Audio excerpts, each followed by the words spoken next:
Hello, my name's James Hartley. I'm the maths coordinator here at the Bellum. This is a Key Stage 2 video looking at Maths No Problem, which we study here at the Bellum. Some of the maths methods, calculation methods, and some of the resources that we use, which hopefully can support you if you are supporting your children at home. Now, of course, Key Stage 2 maths builds upon Key Stage 1 maths. So especially if you're in lower Key Stage 2, years 3 and 4, you might find it helpful to go back and watch the Key Stage 1 video. As I said in the Key Stage 1 video, I'm not going to touch on too much on what Math Mastery is, but there's a QR code here. If you take a photo with your mobile, it will take you to a video produced by Maths No Problem, which explains the reasoning and the educational research behind Maths Mastery. I will just very quickly touch on concrete, pictorial, and abstract, but again, there's a much more in-depth video just here. We're going to look at number bonds and bar modeling, and there are videos here, and also fractions if you wish to find out a bit more about that. So, in Key Stage 2 maths at the Bellum, we continue, in the same as Key Stage 1, to use concrete, pictorial, and abstract approach. The concrete step is the doing stage by using actual physical objects to represent maths problems. For example, if a problem was adding pieces of fruit, they might handle real fruit or perhaps plastic fruit. They might move on to then handling counters, which represent the fruit. Next, we look at the pictorial stage. This is the seeing stage. This is taking those counters and turning them into an image, a representation that represents the maths behind it. And finally, the abstract stage is a stage that we all know, which is the symbolic stage, which is using symbols such as numerals to represent what they'd already shown in pictorial and what they'd shown in concrete. Even at Key Stage 2 level, it's really, really important that they go through the concrete, the pictorial, and the abstract, because each of those help to strengthen their understanding rather than just jumping straight into the number work. I'm going to touch on number bonds. This might be new to you. It probably is not something that you saw in your own maths learning in your own back in your childhood. Number bonds show how numbers are split or combined. They're a central strategy of Singapore maths, and they represent the part-whole relationship to numbers. So say the number 7, it can be split into two parts, that part of 5 and that part of 2. You normally see number bonds represented by circles and lines, but you might also see them in squares on top of each other, especially in Key Stage 2 as we move into bar models, which I'm going to talk about now. So bar modeling is an essential maths mastery strategy, and it allows people to draw and visualize the mathematical concepts and solve problems. Okay, so we're going to touch on that more as we go through Key Stage 2 methods. So, although I've labeled these kind of year 3, year 4, I think it's just year 3 and 4. That's because of the nature of our cyclical maths is that we will keep returning to these concepts in more and more depth in year 4 and year 5 and year 6. So year 3 is building on the Key Stage 1. We're now representing numbers using, I'm just going to turn the video on. Representing hundreds, representing tens, and representing ones, placing them into place value charts as well, and discussing their values. This way we can then move over into numbers and look at the values of these digits. And we can also use place value arrow cards, which you can find online.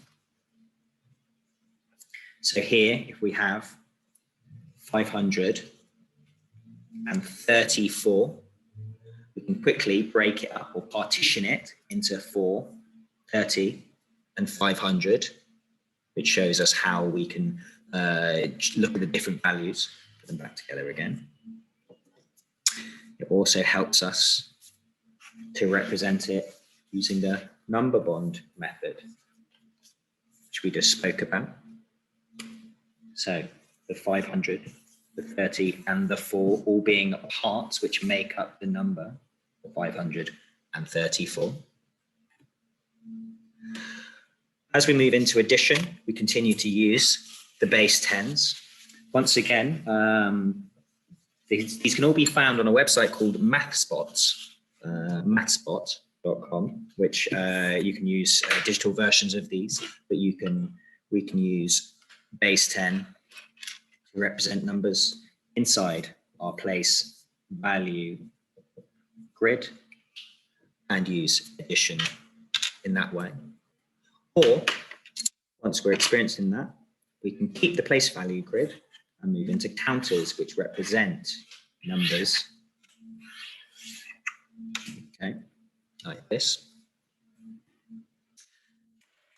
We then move into bar modeling. Now, we began to represent our part-whole diagrams using bar models like this, because it helps us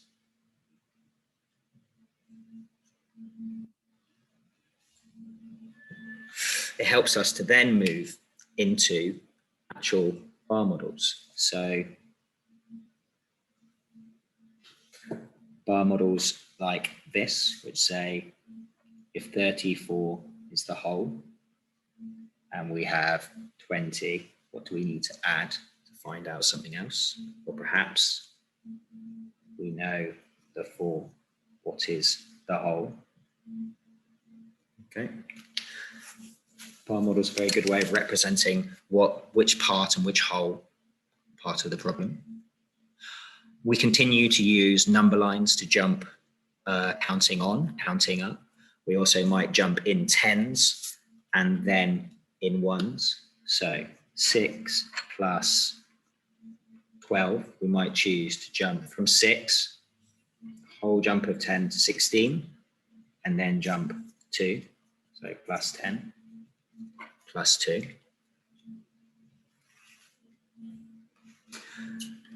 We also move into the number bond method of addition, which really lends itself to the mental calculations, because 213, well, I can split it into 210 and 3 1s. So 213 plus 4, 3 plus 4 is 7. And 210 plus 7 is a lot easier to do in my head. As we move through year 3, we start to spend a lot more time thinking about commutative and inverse. And we arrive in column addition. I'll just demonstrate column addition with renaming.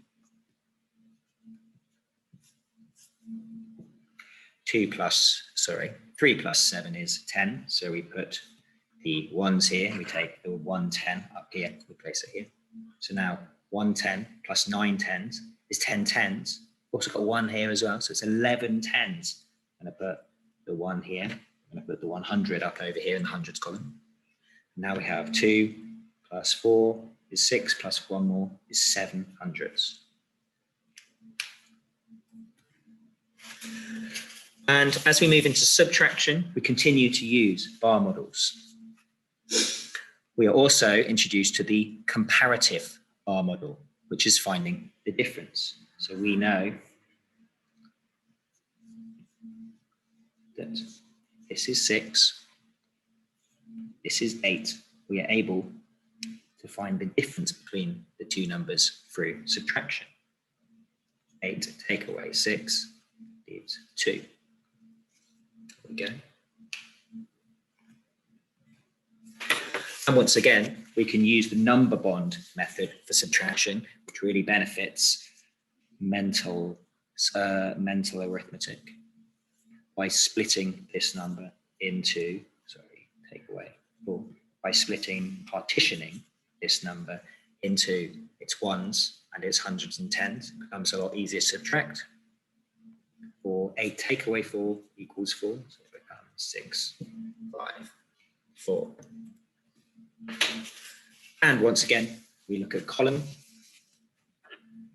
this time with exchanging. So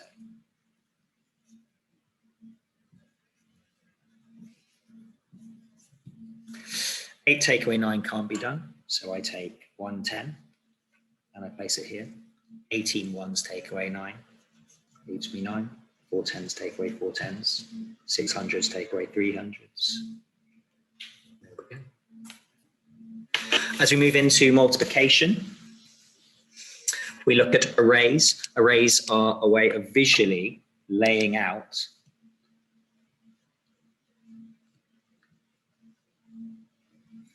multiplication.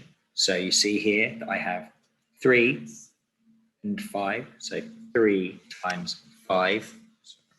3 times 5 equals 15. It can also help me to look for other, can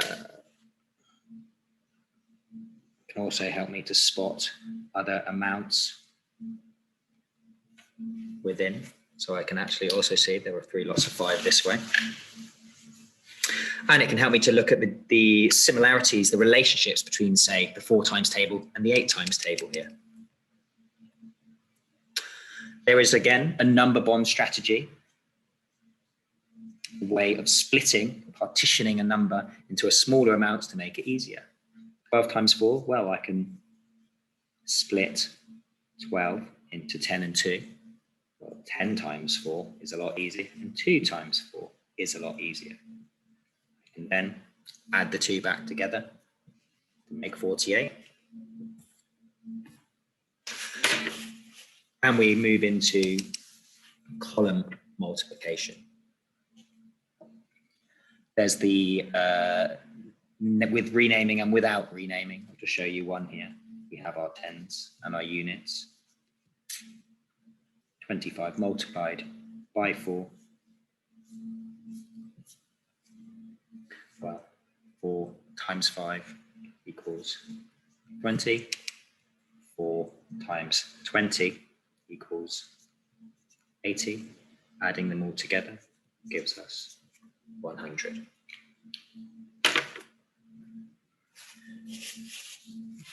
This moves us into short multiplication.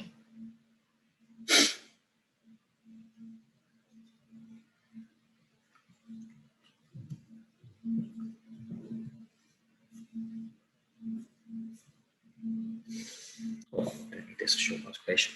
So the 4 times 7 is 28. We'll put the 8 here, and we'll put the 2 up here with the tens. And 4 times 4 is 16, plus the 2 is 18. Once again, in multiplication, we represent word problems using bar models. We can do so, well, just to show you the picture. We can, if we know the parts, we can work out the whole. If we know one, we might know the whole, we have to work out the parts. As we move into division, we look at division in 2 ways. In terms of groups of, so putting 8 into groups of 4 means that we have 1 group of 4 and we have 2 groups of 4, or grouping into equal groups. So putting 8 into equal groups of. So there's 2, 3, 4, 6. When I share it into equal groups, I have 4 groups of 2. And once again, we use the number bond strategy to break a number down to make it simpler for division. 68 divided by 2 was 68. Would be made a lot easier by making it 60 and 8. 60 divided by 2 is 30. 8 divided by 2 is 4. So the whole thing is 34.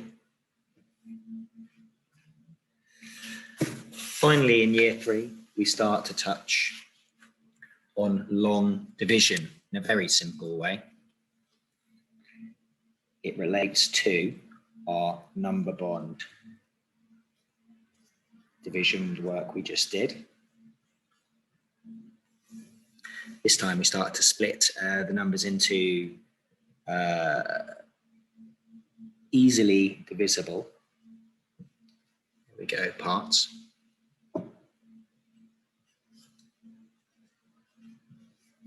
So how many 8s go into 80?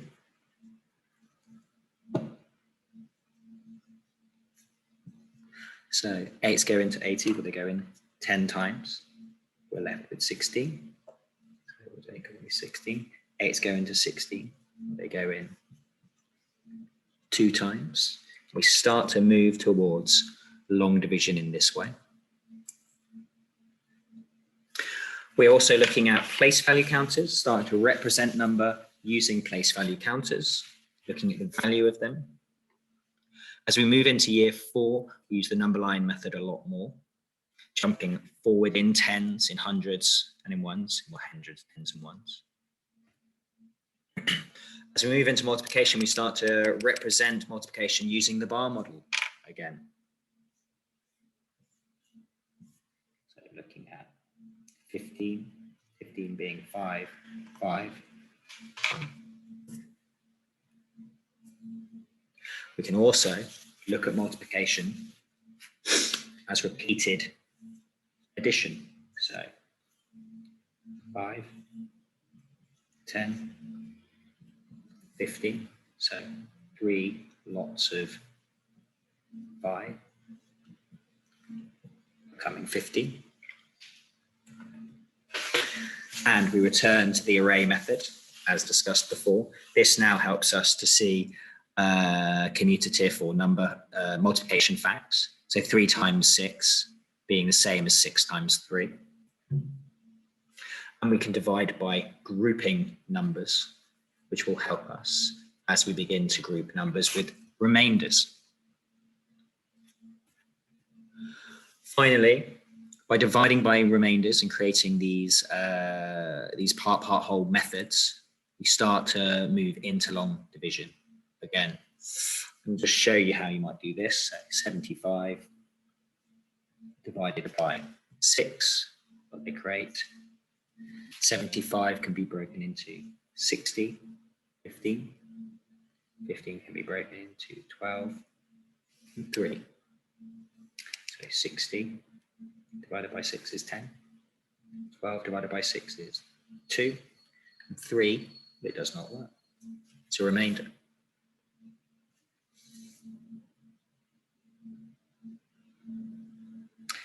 So 75. So taking away 60, we have 10 of them. We're left with 15.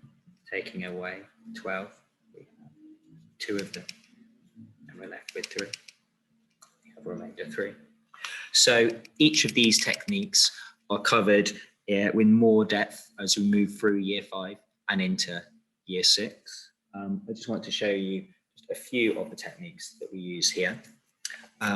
What could be of help for you is the yearly calculation guidance that we will put up onto the website.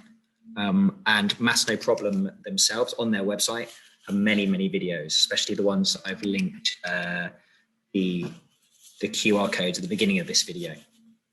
I hope it's been of help.